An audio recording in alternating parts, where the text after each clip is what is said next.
बंधुजन हो मी तुम्हास विनंती करीतो।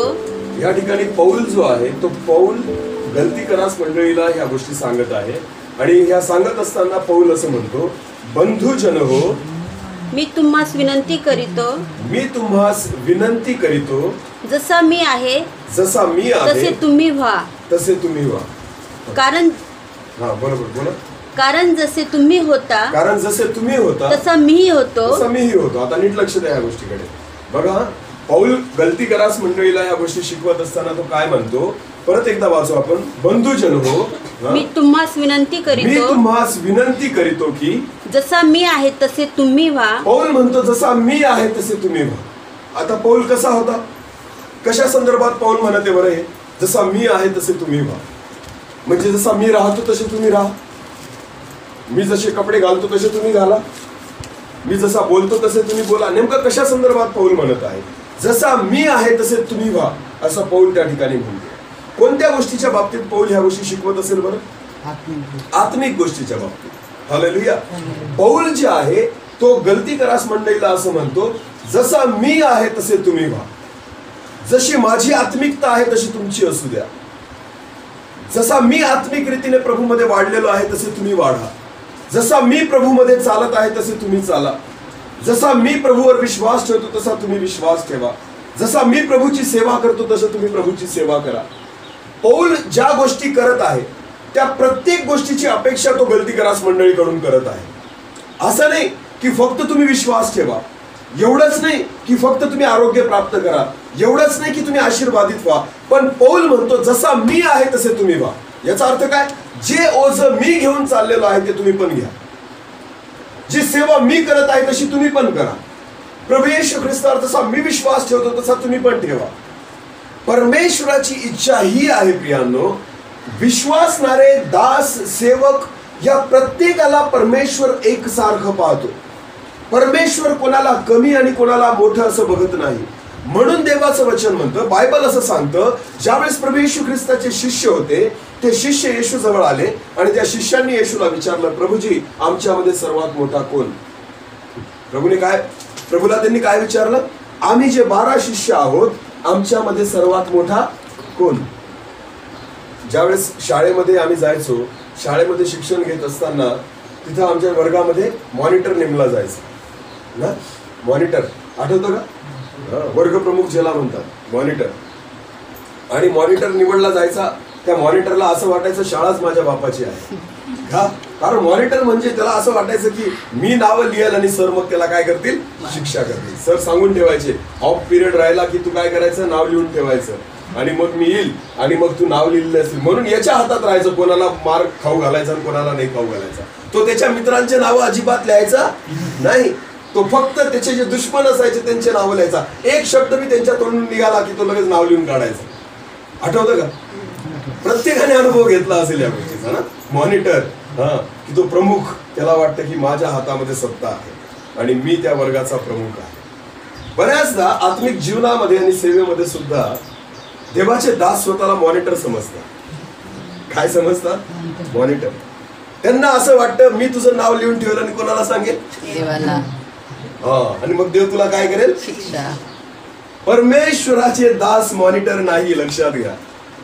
परमेश्वराने तुम्हाला आणि मला मॉनिटर म्हणून, परमेश्वर ज्या तराजूमध्ये विश्वासणाऱ्यांना मोजणार आहे त्याच तराजूमध्ये कोणाला मोजणार आहे, देवाच्या दासांना। परमेश्वर असं म्हणणार नाही की शिंदे सर सेवा करतात म्हणून त्याला मी काही गोष्टींची सूट देईल। परमेश्वर मला त्याच तराजूत मध्ये तोलेल आणि तुम्हाला माहिती का, पहिले आम्हाला तोललं जाईल नंतर तुमचा नंबर लागेल। हालेलुया।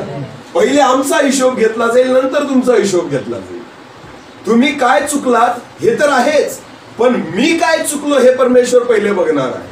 म्हणून देवाच्या दासांनी अधिक भय बाळगलं पाहिजे, परमेश्वराच्या दासांनी अधिक नम्र झालं पाहिजे। म्हणून ज्यावेळेस येशूचे शिष्य येशू जवळ आले आणि म्हणतात की प्रभूजी आमच्यामध्ये सर्वात मोठा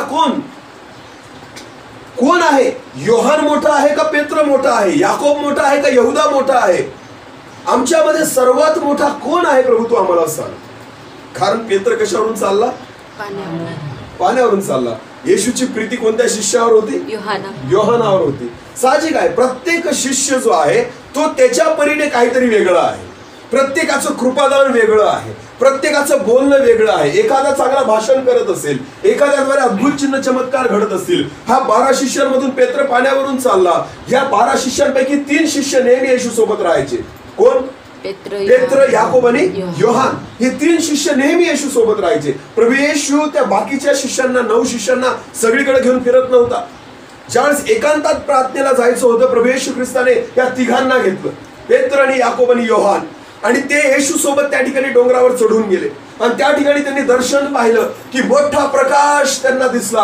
प्रभू येशूचे वस्त्र एकदम शुभ्र झालेले त्यांनी पाहिले. आणि मोशे आणि एलिया प्रभू येशू ख्रिस्तासोबत बोलताना त्या ठिकाणी त्यांनी पाहिलं. हालेलुया. हे दर्शन फक्त 3 शिष्यांनी पाहिलं. तो पेत्र होता, याकोब होता आणि योहान होता. साहजिक आहे, स्वाभाविक आहे, जर प्रभू येशू ख्रिस्तासोबत हे तिघ नेहमी असायचे तर या तिघांपैकी एकाला तरी तिघांना प्रश्न पडणं स्वाभाविक होतं, आमच्यापैकी सर्वात मोठा कोण? आणि म्हणून ते प्रभू येशू जवळ आले आणि प्रभूला म्हणतात, प्रभूजी आमच्यामध्ये सर्वात मोठा कोण?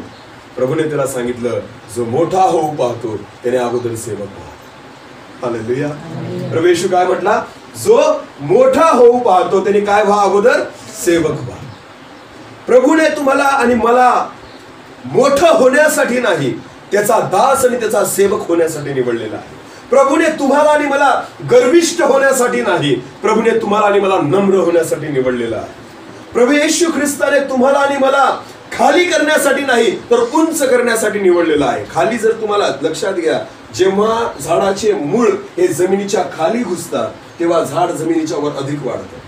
जेवढं उंच झाड तेवढे मुळं खाली असतात झाडाची, कारण ते झाड आपोआप उभं नसतं, त्या मुळांनी त्याला घट्ट धरून ठेवलेलं असतं. जेवढं उंच झाड असतं त्याचे पडायचं प्रमाण किंवा त्याची पडायची भीती सगळ्यात जास्त असते. का? कारण ते उंच आहे, ते पडू शकतं. म्हणून त्या झाडाची मुळं जी असतात ना ती अधिक खोलवर जातात. देवाच्या आत्म्याने, देवाच्या सामर्थ्याने, देवाच्या अभिषेकाने जर परमेश्वर त्याच्या दासांना भरत आहे तर त्यांनी अधिक नम्र व्हायला पाहिजे, अधिक त्यांची मुळं खाली गेली पाहिजे, तर प्रभू तुम्हाला आत्मिक जीवनात उंच करेल. हालेलुया. हा पौल त्यांच्यापैकी एक होता. पौलामध्ये मीपणा नव्हता, पौलामध्ये अहंकार नव्हता, पौलामध्ये गर्व नव्हता. पौल अद्भुत कृपादानांनी 9 कृपादानं त्याच्या जीवनामध्ये होती. 9 आत्म्याची फळं पौलाच्या जीवनामध्ये होती. पौल अद्भुत रीतीने अभिषेकाने भरलेला होता. अनेक मंडळाची स्थापना पौलाच्या जीवनाद्वारे त्या ठिकाणी झाली. अनेक आत्मे जिंकणारा हा त्या ठिकाणी पौल होता. पण तरी सुद्धा पौल जो होता तो आठवायचा की मी पहिले काय होतो. पौल म्हणतो स्वतःची ओळख देताना की मी जो मुख्य पापी, त्या पापी जनांमधला मी सर्वात मुख्य होतो असं तो म्हणतो. तो विसरत नाही की मी काय होतो. ज्या वेळेस तुम्ही आणि मी प्रभूमध्ये येतो, धार्मिक जीवनामध्ये वाढतो, आपल्यामध्ये आत्मिक गर्व येऊन जातो. आपल्याला वाटतं की मला आता सगळं कळायला लागलं, मला आता सर्व कळतं, मी प्रार्थनेत वाढलेलो आहे, मला वचन माहिती आहे, मी संदेश देतो, मी प्रार्थना करतो, मी भूत काढतो, मी आरोग्याचे चमत्कार माझ्या जीवनाद्वारे होतात. मनुष्यामध्ये हा सैतान कधी घुसून जातो हे आपल्याला कळत सुद्धा नाही. जेव्हा मी मनुष्यामध्ये शिरतो तो मी कोण असतो माहिती का? या जगामध्ये मी एकच आहे. लक्षात घ्या, मी हे नाव फक्त एकाच आहे. कोणाचं? परमेश्वराचं. ज्यावेळेस मोशेला परमेश्वराने त्या अग्नीच्या झुडपामध्ये दर्शन दिलं आणि ते अग्नीचं झुडूप जळत होतं पण ते हिरवगार दिसत होतं. मोशेने म्हटलं हा काय चमत्कार. मोशे जवळ जाऊन पाहतो तर त्या ठिकाणी त्याला वाणी ऐकायला आली, मोशे ज्या जागेवर तू उभा आहे ती काय आहे? पवित्र आहे. आपले जोडे बाजूला काढ. मोशेने जेव्हा ती वाणी ऐकली त्याने चपला बाजूला काढल्या आणि तो त्या ठिकाणी घाबरून गेला आणि तो म्हटला, प्रभू तू कोण आहे? परमेश्वराने त्याला सांगितलं, मी इस्रायलाचा परमेश्वर, मी अब्राहमाचा परमेश्वर, मी याकोबाचा परमेश्वर, मी इसाकाचा परमेश्वर, मी आहे. आणि मी तुला पाठवतो इस्रायल लोकांना मिस्र देशाच्या तावडीमधून सोडवण्यासाठी. मी तुला पाचारण करत आहे. प्रभूला तो म्हणतो, प्रभू मी इस्रायल लोकांना काय सांगू? तू कोण आहे? तुझं नाव काय? काय सांगतो तो मोशे? प्रभूजी काय तुझं नाव? मी काय सांगू जाऊन? कोणत्या देवाने मला दर्शन दिलं? ते तर मला विचारतील ना, ते थोडा विश्वास ठेवतील. मला तुझं नाव सांग. तर प्रभू म्हणतो, परमेश्वर म्हणतो की त्यांना सांग की मी आहे. हालेलुया. माझं नाव काय आहे? मी आहे. मीच आहे ना देव. तुला कोणतं नाव सांगू मी? माझ्याशिवाय दुसरा कोणी नाही. हे तुम्ही ठेवलेले नाव आहे. हे तुम्ही वाटे पाडून घेतले, हे तुम्ही स्वतःसाठी बनवलेले देव आहेत ज्यांचे तुम्ही नावं ठेवले. माझा प्रभू म्हणतो फक्त मी आहे. हालेलुया. माझा परमेश्वर जो जिवंत आहे तो म्हणतो मी आहे. मी हे नाव फक्त कोणाचं आहे? जिवंत देवाचं. जेव्हा हा मी तुम्ही स्वतःसाठी वापरता त्यावेळेस तुम्ही नाही वापरत, सैतान तुम्हाला सांगतो वापर हा मी, कारण हा मी माझा नाही, हा परमेश्वराचा आहे. कोणताच देवाचा दास जर म्हणत असेल की मी हे केलं तर लक्षात घ्या, तुम्ही बोलत नाही तर तुमच्याद्वारे लुसिफर बोलत आहे. कारण लुसिफराची इच्छा होती की मला त्या ठिकाणी स्वर्गात परमेश्वरासारखं सिंहासन भेटावं आणि तो मी व्हावं, असं त्या लुसिफराला वाटत होतं. म्हणून परमेश्वराने उचलून खाली फेकलं आणि पतित झाला. आज त्याला सैतान म्हणून ओळखलं. मी स्वतःमध्ये घेऊ नका. हा मी आपला नाही, मी फक्त परमेश्वर आहे. हालेलुया. तो पाऊल म्हणतो जसा मी आहे तसं तुम्ही व्हा. जसा मी नम्र आहे तसे तुम्ही व्हा. जसा मी दीन आहे तसे तुम्ही व्हा. जसा मी लीन आहे तसे तुम्ही व्हा. जसा माझा विश्वास आहे तसा तुमचा असू द्या. पौलाची सेवा अद्भुत आहे. पौलाचं समर्पण अद्भुत आहे. पौलाच्या जीवनामध्ये, पौलाच्या सेवकाईमध्ये तुम्ही बघा प्रियांनो, जिथून पौलाला परमेश्वराने निवडलं तिथून त्याने मागं वळूनच पाहिलं नाही. तुम्ही वाचा बायबलमध्ये, पौलाला ज्या दिवशी प्रभूने दर्शन दिलं आणि तिसऱ्या दिवशी ज्या वेळेस त्याचे डोळे उघडले, बायबल असं सांगतं तो लगेच उठला आणि दिमिश्कात गेला. तिथं जाऊन त्याने प्रभूची सुवार्ता गाजली. तो गेला नाही शिष्यांकडे. पेत्र, याकोब, योहान जे मोठे मोठे शिष्य होते येशूचे, एका पण शिष्याकडे गेला नाही विचारायला की मी सेवा करू का. पौलाने काय केलं? उठला आणि जाऊन डायरेक्ट यहुदी लोकांना जाऊन सुवार्ता सांगायला सुरुवात केली. त्याला माहिती आहे मला गरज नाही कोणा मनुष्याची, माझा परमेश्वर काफी आहे. हालेलुया. ज्या देवाने मला पाचारण केलं, तुम्हाला परमेश्वराने निवडलेलं आहे, माणसाने निवडलेलं नाही. आज अनेक चर्चेस मध्ये लोक म्हणतात ही माझी मंडळी, हा माझा आत्मा. कोण? तू रक्त सांडलं का त्या आत्म्यासाठी? देवाचे दास म्हणतात की ही माझी मंडळी. तुला वधस्तंभावर खिळलं होतं त्यांच्यासाठी? माझ्या प्रभू येशू ख्रिस्ताचं रक्त सांडलेलं आहे. देवाचं वचन, आम्ही या 2 दिवसांमध्ये उपवास मीटिंग होती उमरपाठ्याला, तेच वचन प्रभूने मला दिलं की परमेश्वराचं वचन सांगतं जो त्याच्या ठाई राहतो तो पाप करत नाही. प्रभू येशूच्या ठाई राहणं म्हणजे त्याच्या मंडळीमध्ये राहणं. आज मला या जगामध्ये येशूची मंडळी दाखवा. संस्थेची मंडळी दिसेल आपल्याला. अनेक संस्थेचा बाजार मांडलेला आहे लोकांनी. संस्थेच्या नावाने मंडळ्या ओळखल्या जातात, येशूच्या नावाने मंडळी ओळखली जात. आणि देवाचे दास म्हणता पास्टर हा माझा आत्मा आहे. तुझा आत्मा? तू रक्त सांगलं. दाखव कुठं खून आहे तुझ्या हाताला, त्या खिळ्यांची. कुठं खिळा सहन केला? दाखव हात. कुठे तुझं डोकं जिथं तुझे काटे सहन केले? कुठे तुझी कुस जिथं तू त्या ठिकाणी भाला सहन केला? कुठे तुझे पाय ज्या ठिकाणी तू खिळे सहन केले? तुम्ही म्हणू नाही शकत की हा आत्मा माझा आहे. आत्मा माझ्या प्रभूचा आहे. आत्मा कोणाचा आहे? येशूचा आहे. त्याच्या रक्ताने विकत घेतलेला आहे. आणि तुम्ही भले त्या वधस्तंभावर खिळले बी गेले असते तर तुमच्या रक्ताने पापांची क्षमा झाली नसती, कारण मनुष्य पापी आहे. माझं रक्त जरी तुमच्यासाठी सांडलं, तुमचे पाप क्षमा होतील का? नाही, कारण मी पापी आहे. माझ्या रक्ताने कोणाच्या पापांची क्षमा होणार नाही, पण माझ्या येशूचं रक्त निर्दोष होतं, पवित्र होतं. त्या सिंहासनावर विराजमान असणारा माझा प्रभू या जगामध्ये आला, गाईच्या गोठ्यामध्ये जन्म घेतला आणि त्या वधस्तंभावर लटकला आणि त्याचं एक एक रक्ताचा थेंब त्याने पाडला आणि त्या पवित्र रक्ताद्वारे आपल्या पापांची क्षमा झालेली आहे. आत्मे माझ्या प्रभूचे आहे, मंडळी माझ्या प्रभूची आहे, चर्च माझ्या प्रभूचा आहे, लोक माझ्या प्रभूचे आहेत. कोणीच मक्तेदारी नाही सांगू शकत की हे आत्मे मी जिंकले. तुम्ही नाही जिंकले, माझ्या येशूच्या रक्ताने विकत घेतलेले आहे. Hallelujah, hallelujah. माझ्या प्रभूचे आहे. प्रियांनो, मी फार भयानक आहे. पौल म्हणतो जसा मी आहे तसं तुम्ही व्हा. मी जसा नम्र आहे तसे तुम्ही व्हा. मी जसं स्वतःला शून्य केलं तसे तुम्ही व्हा. पौलाला दर्शन दिलं, पौल निघाला सेवेसाठी. पौल गेला नाही पेत्राकडे आणि याकोबाकडे, मी जाऊ का सेवेला, मी कुठं सेवा करू, तू मला सांग, मी कोणत्या मंडळीमध्ये सेवा करू. पौल गेला जिथं सेवा नव्हती तिथं. बायबल असं सांगतं 3 वर्षाने नंतर तो पेत्राला भेटला. कितीतरी 3 वर्ष आहेत मला वाटतं, 3 का 4 वर्षांनी पहिल्यांदा तो पेत्राला भेटला. एवढ्या वर्ष तो गेला सुद्धा नाही भेटायला. याच्याने काय समजतं आपल्याला?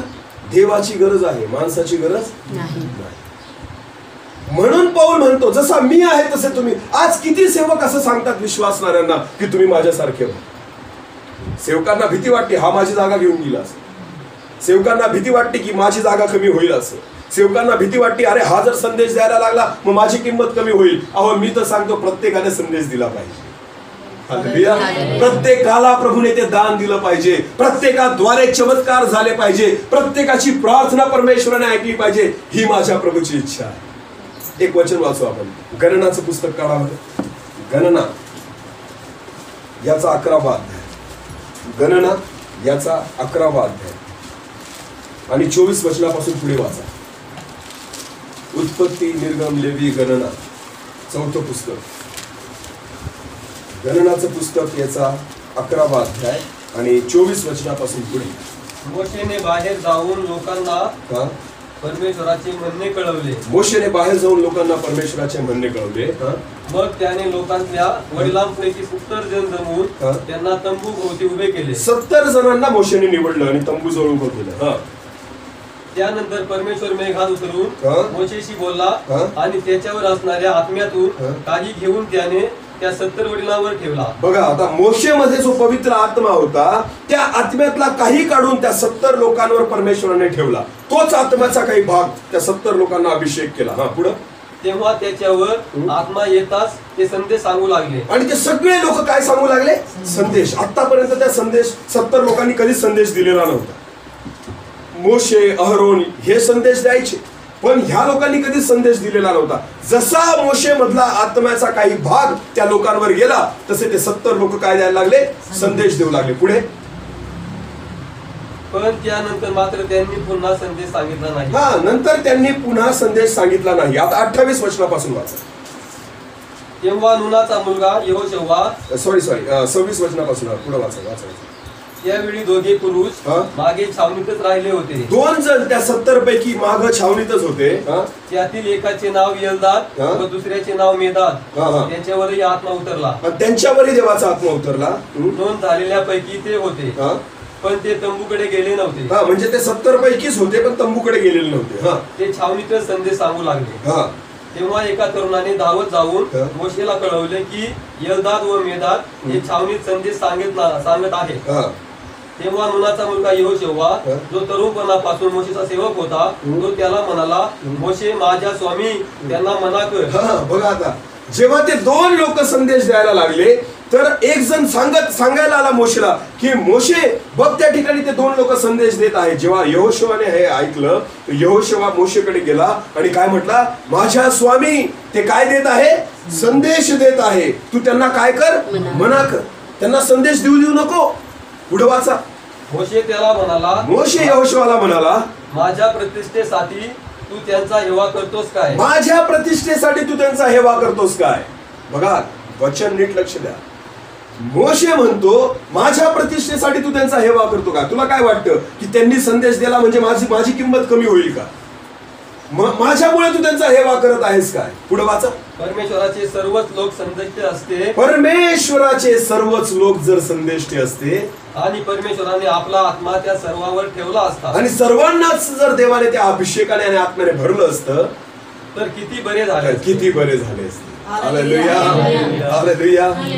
बघा मोशे काय म्हणतो, प्रत्येक जण जर संदेष्ट असता तर किती बरं झालं असतं. प्रत्येक जण जर सेवक राहिला असता तर किती बरं झालं असतं. एकमेकांचा हेवा करण्यासाठी प्रभूने आपल्याला निवडलेलं, कोणावर अधिकार गाजवण्यासाठी आपल्याला निवडलेलं नाही. मी मॉनिटर नाही तुमचा, लक्षात घ्या. मी तुमचा मॉनिटर नाही. ही सेवा, मी सेवक आहे तुमचा. मी दास आहे प्रभूचा. त्याच्या मंडळीचा मी सेवक आहे, त्याच्या मंडळीचा मी दास आहे. म्हणून मीपणा घेऊन चालू शकत माझ्याद्वारे काहीच होत नाही, कारण माझ्या येशूने रक्त सांडलेलं आहे त्याच्याद्वारे होतं. हे जेवढे आत्मे या ठिकाणी बसलेले ते कोणाच्या मालकीचे नाही, हे फक्त आणि फक्त माझ्या येशूच्या मालकीचे आहे. हालेलुया. कारण घेऊन जायला तो येणार आहे. मी यादी बनवेल त्यांना तो नाही घेऊन जाणार. त्याची यादी तयार आहे तिथं. मी किती पण यादी बनवली, लोक चर्च मध्ये रजिस्टर मेंटेन करतात आणि म्हणतात हे सभासदांचं रजिस्टर आहे. कोणत्या सभासदांचं? आमच्या मंडळीतल्या सभासदांचं रजिस्टर. तुमचं रजिस्टर इथंच राहील. ते रजिस्टर जे स्वर्गात लिहिलं जात आहे ना, तेच लोक स्वर्गात जातील. हे तुम्ही बनवलेलं रजिस्टर आहे. त्याच्यामध्ये दारू पिणारा पण आहे, त्याच्यामध्ये तंबाखू खाणारा पण आहे, त्याच्यामध्ये व्यभिचार करणारा पण आहे, त्याच्यामध्ये चोऱ्या माऱ्या करणारा पण आहे. तुमच्या रजिस्टर मध्ये प्रत्येक जण आहे, पण माझ्या देवाच्या रजिस्टर मध्ये फक्त पवित्र लोक आहेत. माझ्या देवाच्या रजिस्टर मध्ये फक्त ज्यांच्या पापांची क्षमा झालेली आहे ते लोक आहेत, जे येशूच्या आत्म्याने चालतात. हालेलुया. म्हणून मोशे म्हणतो की तुला माझा हेवा वाटतो का? अरे प्रत्येकाने संदेश द्यावा ही माझी इच्छा आहे. म्हणून पौल म्हणतो जसा मी आहे तसे तुम्ही. तो म्हणतो जशी मी सेवा करतो तशी तुम्ही करा.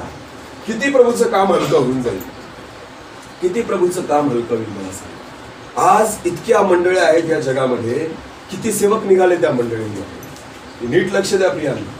हे भाऊ बहिणी जे आलेले आहेत ना, ते तिघ लोक हे पुण्याकडून आलेले आहेत, ते आमच्या मंडळीतले आहेत. आज 12 वर्ष झाले, 11 वर्ष झाले त्या सेवेला. 11 मध्ये तुमचा उद्धार झाला, 2011. 9 वर्ष झाले ताईंना विश्वासात येऊन. हे दोघं तरुण जे आहेत, किरणला किती वर्ष झाली? 2012. याला 8 वर्ष झाले आणि अरुण 2च वर्ष झाले. हे दोघं तरुण मराठा समाजातले आहेत, या ताई धनगर समाजातले आहेत. 9 वर्षामध्ये प्रभूची सेवा करायला लागल्या. त्याच्या अगोदर करता आहेत, पण मी एक सांगतो आहे, देवाने दान दिलं, परमेश्वर त्यांच्याद्वारे अद्भुत कार्य करतो. वचनासाठी आज याही परिस्थितीमध्ये त्यांना चालता येत नाही, उचलून घेऊन फिरावं लागतं, तरी सुद्धा अनेक ठिकाणी जाऊन संदेश प्रभूचा सांगतात, अनेक ठिकाणी जाऊन प्रभूची सुवार्ता सांगतात. प्रभू त्यांचा उपयोग ह्याही परिस्थितीमध्ये करत आहे. हा जो बंधू या ठिकाणी आहे, जो मराठा समाजातला आहे, त्याचा भाऊ आज पास्टर आहे त्या एका आमच्या तिथलच्या एका मंडळीमध्ये. जर परमेश्वर या लोकांना 2 वर्षात, 8 वर्षात, 9 वर्षात जर त्याच्या कार्यासाठी उपयोगी करू शकतो, आपण तर जन्मता ख्रिस्ती आहोत. आपले तर पाय शाबूत आहेत, आपले हातपाय देवाने निरोगी ठेवलेले आहेत. काय करतो आपण प्रभूसाठी? आपण फक्त मागं चालणं शिकलेलो आहोत. आपल्याला एवढं शिकवलं गेलं, तुम्ही रविवारी चर्चला या, बसा, टाळ्या टिपा, दान टाका, निघून जा. घरी जाता दारू प्या, व्यभिचार करा, पाप करा, तंबाखू करा, मारामारी करा, भांडण करा, शिव्या द्या, काही करा, पुढच्या रविवारी परत चर्चला. एवढं शिकवलं जातं. हे कुठं शिकवलं जातं की तुम्ही पवित्र जीवन जगा? हे कुठं शिकवलं जातं? जसा मी आहे तसे तुम्ही व्हा. हालेलुया. प्रत्येक देवाच्या दासाने ही अपेक्षा केली पाहिजे की जर मी जसा आहे, माझी मंडळी तशीच असली पाहिजे. गर्दी जमा करून उपयोग नाही, ही गर्दी प्रभूच्या राज्यासाठी उपयोगी झाली पाहिजे. मी धन्यवाद देतो, प्रभूला स्तुती करतो गायकवाड ताई आणि गायकवाड दादाबद्दल, कारण परमेश्वराच्या आत्म्यामुळे आज हा आत्मा देवाच्या राज्यात आलेला आहे. त्यांच्याद्वारे एक चौधरी परिवार, जे ताई इथं बसलेले आहेत, त्यांची आई बसलेली आहे आणि ते दादा आज तिकडं आहेत, हा परिवार देवाच्या राज्यामध्ये आहे. वचन सांगता येतं का त्यांना? नाही सांगता येत. संदेश देता येतो का? नाही देता येत. प्रार्थना बिचारे त्यांच्या पुरती करतात, पण आज देवाने त्यांच्याद्वारे काम केलं आणि हा परिवार देवाच्या राज्यात आला. स्वर्गात लिहिलं गेलेलं आहे कोणाद्वारे परमेश्वराने हे काम केलं. तुम्हाला त्याचं प्रतिफळ परमेश्वर दिल्याशिवाय राहणार. काय प्रभू आपला उपयोग नाही करू शकत का? इथं तर आपलीच आपल्याला पडलेली आहे की माझं जेमतेम चाललेलं आहे. इथं आपल्यानेच आपलं सुटत नाही, तर आपण नवीन आत्मा काय देवाच्या राज्यामध्ये आणणार आहोत? प्रभूने तुम्हाला आणि मला, प्रियांनो, मी नेहमी म्हणतो, ख्रिस्ती लोक भिकारी नाही. प्रभूने आपल्याला भिकारी बनवलेलं नाही. प्रेषितांची कृत्य 3रा अध्याय काढा. प्रेषितांची कृत्याचा 3रा अध्याय.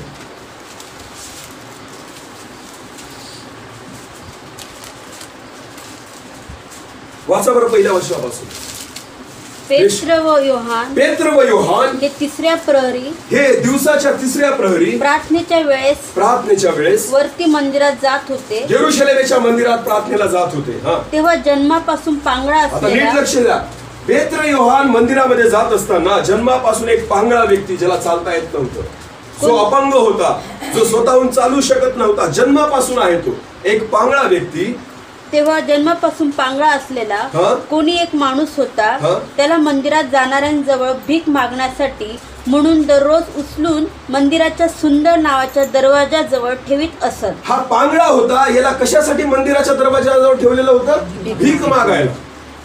आणि त्याची मानसिकता तयार झालेली होती की मी काही करू शकत नाही, माझ्याने काही काम होणार नाही, कारण मी पांगळा आहे, माझे हातपाय काम करत नाही, मला भीक मागण्याशिवाय पर्याय नाही. जेव्हा व्यक्ती पांगळा असतो त्यावेळेस तो दुर्बळ असतो, त्यावेळेस त्याला कोणाच्या तरी आधाराची गरज असते. तो स्वतःहून काही करू शकत नाही. आज अनेक ख्रिस्ती लोक त्या पांगळ्या व्यक्तीसारखे झालेले आहेत की ते स्वतः काहीच करू शकत नाही. ते स्वतःसाठी प्रार्थना करू शकत नाही, ते विश्वास ठेवू शकत नाही, ते आत्मिक जीवनात चालू शकत नाही, ते पापाशी लढू शकत नाही, ते पाप सोडू शकत नाही. पांगळं जीवन जगताय अनेक ख्रिस्ती लोक. वर्षानुवर्ष चर्चमध्ये जातात, पण आपली परिस्थिती त्या भिकाऱ्यासारखी आहे जो अनेक वर्षांपासून त्या सुंदर नावाच्या दरवाजाजवळ मंदिराजवळ बसून काय मागत होता? भीक मागत होता. लोक चर्च मध्ये येतात आणि मागतात, प्रभू मला हे दे. देवाच्या दासांकडे मागतात, मला हे दे. वाचा, पुढे वाचा.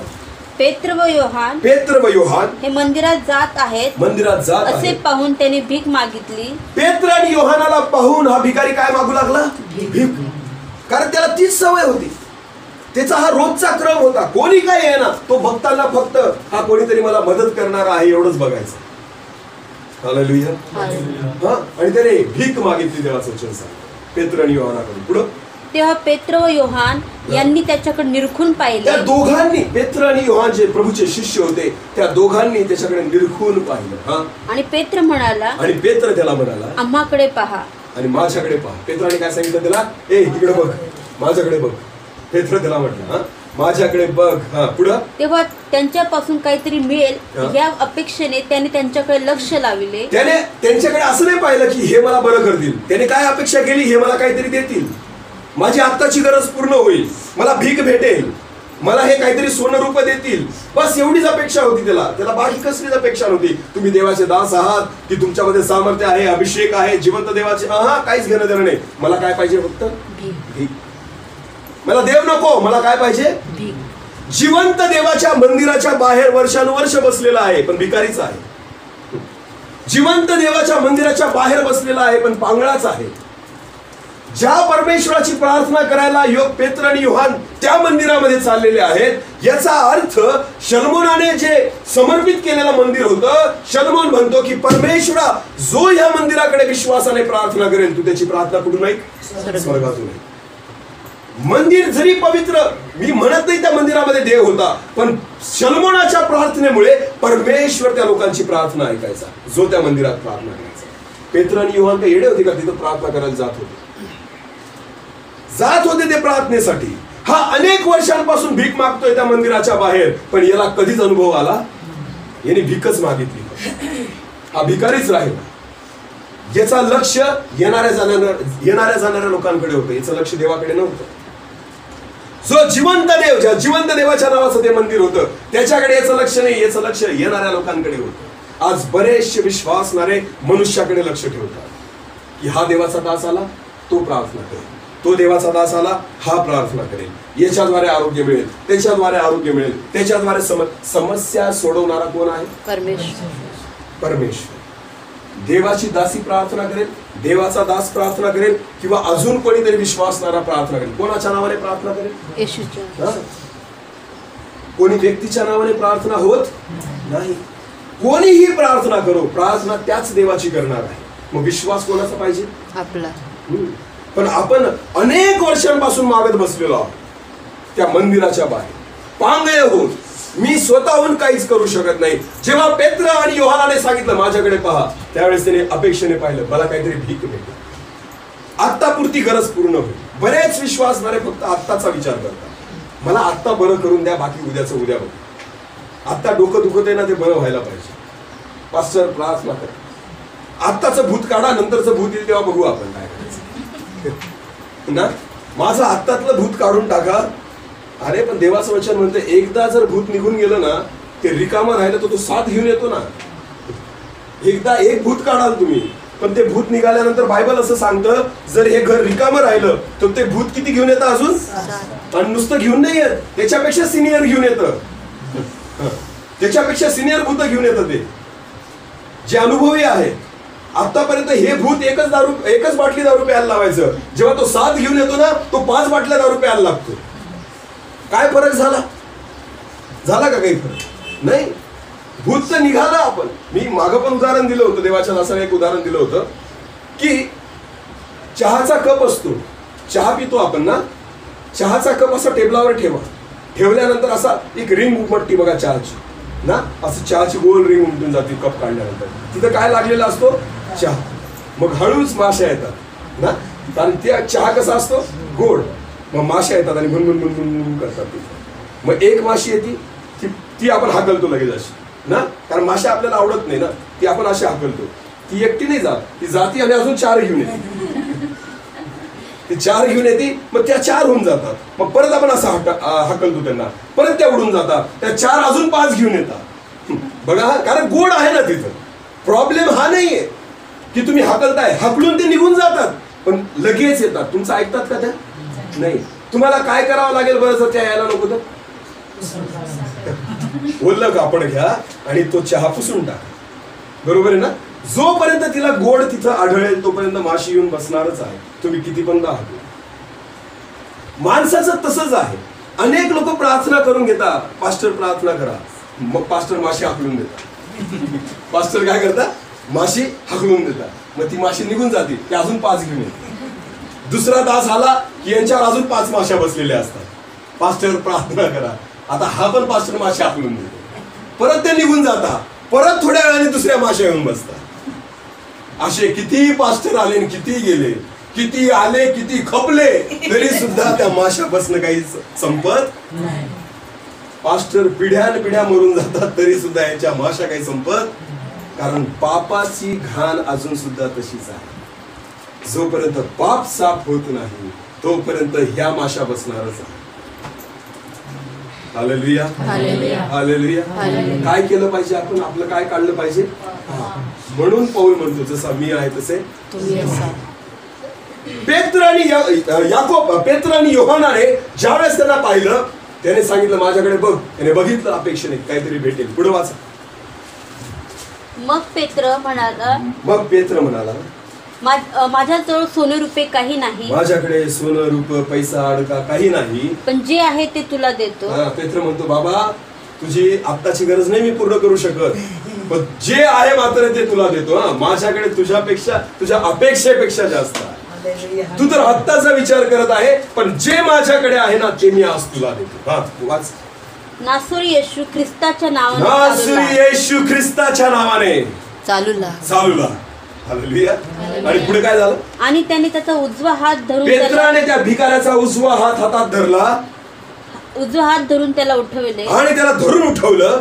तेव्हा त्याची पावले व घोटे, आणि त्या पांगळ्या व्यक्तीच्या पावलांमध्ये घोट्यांमध्ये तत्काळ बळ आलं, शक्ती आली, सामर्थ्य उतरलं. तो उडी मारून उभा राहिला. तो नुसता साधा उठून उभा नाही राहिला, देवाचा जन्म तो उडी मारून उभा राहिला. हालेलुया. आणि चालू लागला आणि तो चालत उड्या मारीत व देवाची स्तुती करत, आणि तो चालत उड्या मारत देवाची स्तुती करत त्यांच्या बरोबर मंदिरामध्ये गेला. पहिल्यांदा मंदिरात गेला जेव्हा स्वतःच्या पायावर उभा आहे. पहिल्यांदा परमेश्वराच्या मंदिरामध्ये तो गेला ज्या वेळेस तो स्वतःच्या पायावर उभा राहिला. तुम्ही तोपर्यंत परमेश्वराला प्राप्त करू शकत नाही जोपर्यंत स्वतःच्या पायावर उभे राहत नाही. जोपर्यंत तुम्ही पांगळे असाल, तुम्हाला गरज पडेल कोणीतरी प्रार्थना करा. आणि देवाच्या दासांना पण खूप आवडतं, माझ्याकडे एवढे लोक प्रार्थना आहेत. मी खरं सांगतो, प्रभू मला बघतो. माझी अशी अजिबात अपेक्षा नाही की कोणी माझ्याकडे यावं. माझी ही अपेक्षा आहे, देवाने तुम्हाला उभं करा. देवाने तुमच्याद्वारे काम करावं, देवाने तुमची पण प्रार्थना ऐकावी, देवाने तुम्हाला सामर्थ्याने भरावं. आणि हीच प्रभूची इच्छा आहे. म्हणून पौल म्हणतो, जसा मी आहे तसे तुम्ही व्हा. त्याची इच्छा ही आहे. बायबल सांगतं की पेत्राने त्याला म्हटलं उठ, आणि आपल्या पायावर उभा राहतो. उडी मारून उठला आणि पेत्रासोबत पहिल्यांदा त्या मंदिरामध्ये नाचत आणि स्तुती करत देवाची त्या मंदिरामध्ये त्याने प्रवेश केला. ज्यावेळेस परमेश्वर तुम्हाला कळतो, ज्यावेळेस तुमचं जीवन तुम्ही प्रभूला देता, ज्यावेळेस पाप तुमच्या जीवनातून निघून जातं, ज्यावेळेस हे पांगळं आयुष्य तुम्ही टाकून देता, लक्षात घ्या, सैतानाला पायाखाली तुम्ही ठेचता. जो सैतान आतापर्यंत डोक्यावर तांडव करत आहे तो कुठे राहतो? पायाखाली. देवाने सैतानाला घाबरण्यासाठी तुम्हाला बनवलेलं नाही, त्याला पायाखाली ठेचण्यासाठी बनवलेलं आहे. Hallelujah, hallelujah. पण आपणच घाबरतो. आपलीच इच्छा नाही, आपल्याला बरं वाटतं भीक मागणं, बस भेटतंय ना, काय टेन्शन घ्यायचं. कारण कसं आहे मी तुम्हाला सांगतो. कारण काय आहे? भिकारी जो असतो ना त्याला जास्त हालचाल करावी लागत. भिकाऱ्याला फक्त एक गोष्ट करावी लागते, केविलवानं तोंड. भिकाऱ्याला काय करावं लागतं? बोला. केविलवानं तोंड. कधीच खुश नसतो भिकारी. त्याला तुम्ही 10,000 दिले तरी तो तसाच राहील, कारण त्या तोंडापायीच त्याला पैसा भेटतो. तो जर केविलवानं तोंड करणार नाही तर त्याला पैसा भेटणार नाही. हसत हसत एखादा भीक मागताना पाहिलाय का तुम्ही? खूप खुश आहे आणि हसत आला, हो मला 10 रुपये द्या, तुम्ही कान फटात द्या. तुम्ही म्हणाल का रे एवढा खुश दिसतो भीक मागतो? भिकाऱ्याला नेहमी तो एकदम दुःखीच राहतो, नेहमी केविलवानाच राहतो, नेहमी तसं तोंड उतरलेलं राहतं. बरेच विश्वासणारे कधीच खुश राहत. आज माशी हाकला, पुढच्या रविवारी आलेच परत ते तसेच तोंड घेऊन. काय मागच्या रविवारी बरं झाला सर, झालं पण परत. कधी सोडू आपण हे भीक मागणं, कधी हे केविलवानं तोंड करणं आपण सोडू. प्रभू मध्ये आनंद करा. फिलिप्पी पत्र 4 अध्याय 4 वचन काय सांगतं? प्रभू मध्ये आनंद करा. पुन्हा म्हणेन आनंद. प्रभू मध्ये पुन्हा म्हणेन. हे देवाच्या लेकरांकडून अपेक्षित आहे. तुम्ही प्रभू मध्ये आनंद. आपण केविलवानं तोंड करू. भीक मागण्याची सवय आपली जात. कारण जो भिकाऱ्यांची पण शाळा पाहिजे होती, कशी तोंड कसं करायचं बघा. तुम्ही कोणताही भिकारी बघा, त्याचं तोंड बघा. नाही त्याला त्रास होतो तरी तो दाखवतो की मला होत आहे. काही तर अपंगपणाचं नाटक करतात ना, की मला चालता येत नाही, मला दिसत नाही, मला बोलता येत नाही. का? कारण भीक भेटायला पाहिजे ना. आणि बरेच विश्वासणारे तसंच करतायत. देवाच्या दासांसमोर केविलवानं तोंड करून उभं राहतात. पास्टर काही खरं नाही. बिचारा पास्टर प्रार्थना करतो, बरे होऊन जातात. परत पुढच्या वर्षी आला का पास्टर काही खरं नाही. केविलवानं तोंड काही आपलं जात नाही. प्रियांनो, देवाने तुम्हाला भिकारी म्हणून जन्माला नाही घातलं, त्याची मुलं म्हणून जन्माला घातलं. तुम्ही आणि मी भिकारी नाही, कोण आहोत? जिवंत देवाची लेकर. जिवंत देवाची लेकर कशी असली पाहिजे बरं? खुश, ज्यांच्यामध्ये भीती नाही. सैतान आमचं काही करू शकत. तो कुत्र फक्त भुकू शकतं. चावायला सुटलं ना दगड उचला, लगेच पळून जाईल. आणि जर तुम्ही पळाले तर तुमच्या मागं पळेल. असं सैतानाचं आहे. तो त्याच्यावर काही करू शकत आणि त्याची लायकी तीच आहे. त्याला डोक्यावर चढू नका. लोक म्हणतात सैतानाने हे केलं, सैतानाने ते केलं. सैतान खूप खुश होतो. तो म्हणतो वा किती क्रेडिट देतात मला, मी काही केलेलं नसताना सुद्धा म्हणता हे नाही केलं. अरे वा. तो म्हणतो वा वा, माझ्यामध्ये तो खूप सामर्थ्य. देवाचं जो जगामध्ये जो सैतान आहे ना, त्यापेक्षा जो परमेश्वर तुमच्यामध्ये राहतो तो कसा आहे? मोठा आहे. त्या देवावर विश्वास ठेवा. तुमच्या आजारापेक्षा देव मोठा आहे. कोरोनापेक्षा आपला परमेश्वर मोठा आहे. म्हणून त्याला घाबरण्याची गरज नाही, देवाला घाबरा. देवाला भय धरा, परमेश्वराचं भय धरा, आजारांचं भय धरू नका. कारण परमेश्वर आपल्या सोबत आहे. देवाची अनुग्रह, देवाची कृपा आपल्यावर आहे. आणि म्हणून मी तुम्हाला सांगतो, पौल जे म्हणतो ना, जसा मी आहे तसे तुम्ही व्हा. आणि माझी पण इच्छा हीच आहे. आपल्या मंडळीने कसं व्हायला पाहिजे? देवाच्या जर मी आज सेवा करते तर माझी इच्छा आहे प्रत्येकाने सेवा केली पाहिजे. जर मी वचन सांगतो तर मला इच्छा आहे प्रत्येकाला परमेश्वराने त्या दानाने भरलं पाहिजे. याचा अर्थ असा नाही की आपण अनुकरण करा, म्हणजे ऍक्टिंग नाही करायला लावत मी. मागा प्रभूकडे. नाही तर लोक ऍक्टिंग पण करतात देवाच्या दासाची, की पास्टरने शिकवलं की जसा मी आहे तसे तुम्ही राहा. मग पास्टर जसे कपडे घालतील आपण घालायचे, पास्टर जसे बोलायची ऍक्टिंग करता आपण करायची. याला नाही म्हणत. मागा प्रभूकडून की प्रभू मला ते देईल. हालेलुया. आत्मिक रीतीने तयार करा स्वतःला आणि प्रभूला म्हणा की प्रभू मला माझ्या पायावर उभं राहणं आणि चालणं शिकव. मला हे पांगळ जीवन नको. मला कोणावर अवलंबून राहायची गरज नाही. आणि म्हणून मी तुम्हाला सांगतो, जर तुम्ही परमेश्वरावर अवलंबून राहतात ना, तर प्रार्थना करताना देवालाच धन्यवाद देतात. पण जेव्हा मनुष्यावर अवलंबून राहतो ना आपण, त्यावेळेस आपण मनुष्याकडे येतो आणि म्हणतो आई तुम्ही माझ्यासाठी प्रार्थना केली, मला बरं वाटलं. गौरव कोणाला मिळालं? शिंदे सर तुम्ही माझ्यासाठी प्रार्थना केली आणि प्रार्थनेचं उत्तर देवाने दिलं. कोणाला गौरव मिळालं? पण जेव्हा तुम्ही प्रार्थना करून तुम्हाला उत्तर मिळतं तर तुम्ही काय म्हणाल? देवा तू माझी प्रार्थना ऐकली. हालेलुया. देवा तू माझ्या प्रार्थनेचं उत्तर दिलं. देवा तू मला बरं केलं. देवा तू माझी समस्या सोडवली. सगळं गौरव कोणाला गेलं? हीच परमेश्वराची